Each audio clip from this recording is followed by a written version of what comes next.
This isn't the first time I've tried to lose weight. Far from it. So what made this time different? If you want to know what I stopped doing to finally make things click, keep watching.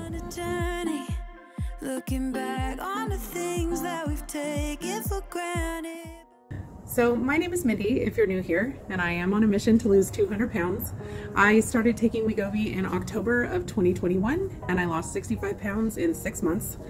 In June, I switched to Mounjaro, and I have now lost a total of over 98 pounds. I know it's really strange to talk about what to stop doing to lose weight. Most people are like, oh, here's all the things you need to do to lose weight. But the reality is that there's a ton of that advice out there. And I just kind of wanted to give you guys an idea of all of the weight loss myths and the things that I thought I had to do and everybody tells you have to do to lose weight. It's those things that I finally let go of that finally made the weight loss click. The first thing that I did was I stopped weighing myself every day. Most people, myself included, have an extremely toxic relationship with the scale. Seeing the number on the scale go down makes me feel awesome, but conversely, seeing the number on the scale go up can really negatively affect my mood. If you've been watching me for any length of time, you will know that that is true. If you didn't know, your weight can fluctuate 3 to 4 pounds a day in just water weight, especially if you're a woman, depending on the time of the month, where you're at in your cycle, hormonal changes. Losing body fat takes time. I don't just want weight loss, I want fat loss.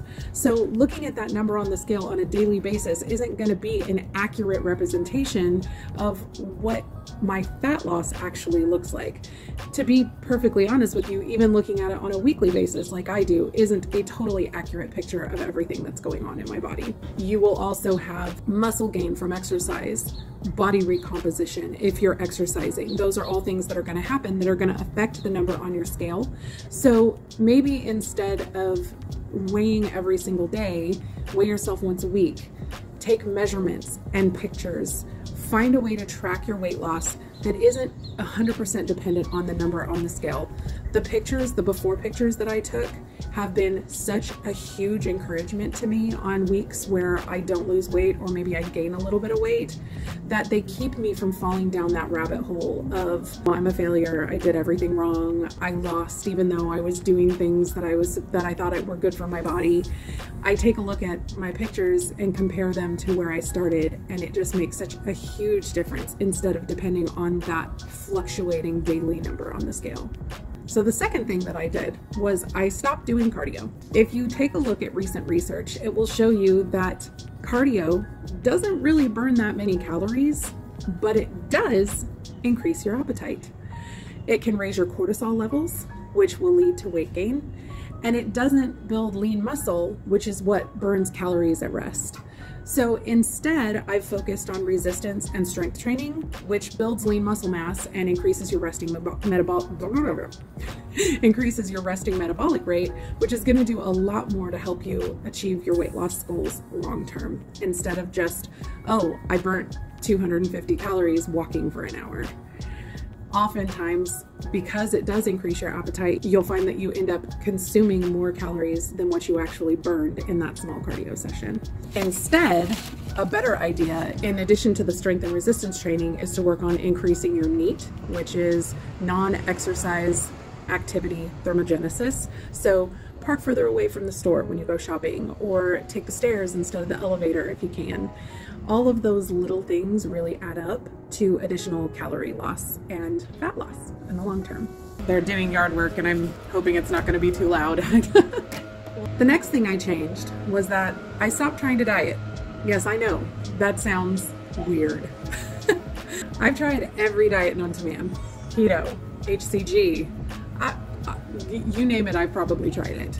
And the thing is, they work great until they don't. Low carb is great at first, but if you didn't know, it dehydrates your body, which is where the keto flu comes from. So you've heard me talk about that before, about how keto and low carb dehydrate your body. I thought I'd kind of explain a little bit what I mean by that. So low carb or keto or Atkins or whatever, any of those low carb type diets, they deplete your glycogen stores because your body stores glycogen when it eats carbohydrates, and water attaches to glycogen molecules. So when you're not eating carbohydrates and your body uses up all of those glycogen stores, it loses all of that water from your body. But as soon as you eat carbohydrates, the water has something to attach to again in the form of new glycogen stores that it builds up again, and voila, instant water weight. So if you've ever been on a low carb diet and then you had a cheat day and you ate a donut and all of a sudden you gained 10 pounds, that's why. So I finally realized this time around that the only diet that was going to work was one that I would be able to stay on for the rest of my life. That means I eat what I like in moderation, and I focus on protein. Recently here, my big focus, if you guys have been watching me, has been on getting at least 30% of my caloric intake from protein, and I've actually been doing a really good job of it for the last several weeks. So I do track my calories, but I don't eat the same number of calories every day. I do calorie cycling, which means some days I eat fewer calories, some days I eat more calories based on what my body's asking for, and also based on if I go out to eat or not. That does several things for me, but mainly it helps cause metabolic interruption. If you don't know, your body is programmed to adapt to whatever it receives. So that's why if you don't eat enough, you may lose a ton of weight in the beginning, but then your body is eventually going to plateau. And in order for you to lose weight again, you're gonna have to eat even less. So it is really important for you to make sure that you are continuing to encourage a healthy metabolism. And one of the ways to do that is by calorie cycling. So because I eat more calories some days, my body isn't adjusting to a 1,200 calorie a day or 1,300 calorie a day or a 1,500 calorie a day diet, because some days it gets 1,800 to 2,000 calories. So it's not adjusting itself to only burning that low number of calories so that it can reach homeostasis. The last thing that I did, you guys, was I stopped expecting myself to be perfect. Now, if you've been watching if you've been watching my channel for any length of time, you know I don't always do the best job of this. I'm a perfectionist and I got a little bit of OCD, but this time around I did my best to stop expecting too much from myself.